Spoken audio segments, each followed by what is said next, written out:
Have you ever wondered what the story of the Roman Centurion would sound like? I bet it would sound something like this. Once upon a time, there was a man who claimed to be the Son of God. Most people did not believe him, but they did marvel at the miracles that had happened because of him. The crowds became very unsettled because of the audacity of this self-proclamation.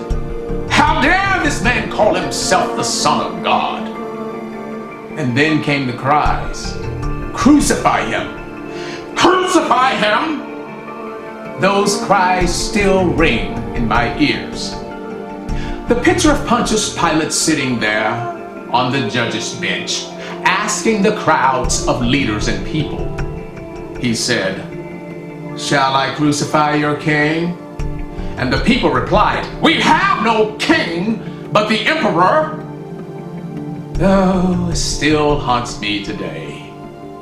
It haunts me because of the callousness and the injustice of it all.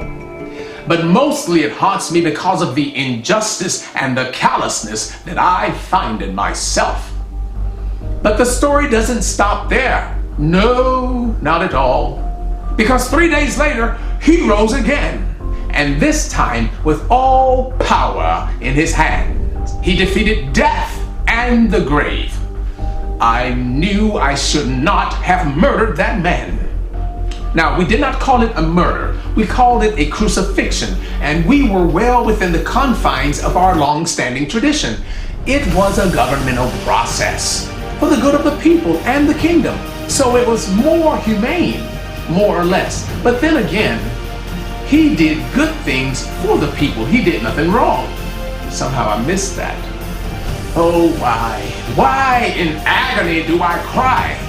Every time I deviate from his plan, I feel as though I am murdering him over and over again.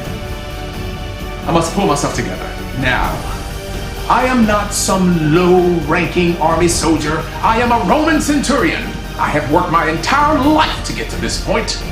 I am recognized and respected all throughout the kingdom for my wisdom and my direction and my leadership. So why is this happening to... I don't deserve this. I remember precisely what had happened on that day. Yes, everything was going okay. And then suddenly everything went wrong. Even the ground would not cooperate with me. And the sky, it turned dark. I could hardly see. I knew at that point I was on the wrong side of history. And indeed, it was his story. The story was never about me. The story was about a king that would impact the world for years and decades to come. A king that would move through the centuries and the millenniums of time to save his people, even though he never owned one steeple. Such a thing I find hard to believe. But that makes you greater than me. That makes you more than a conqueror. Because you were never there, but yet you believe.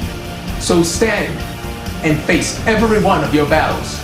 Claim your victory now, because he has paid the price through sacrificial love and unconditional love for you. Even when you lay asleep at night in your bed, the king is on your side.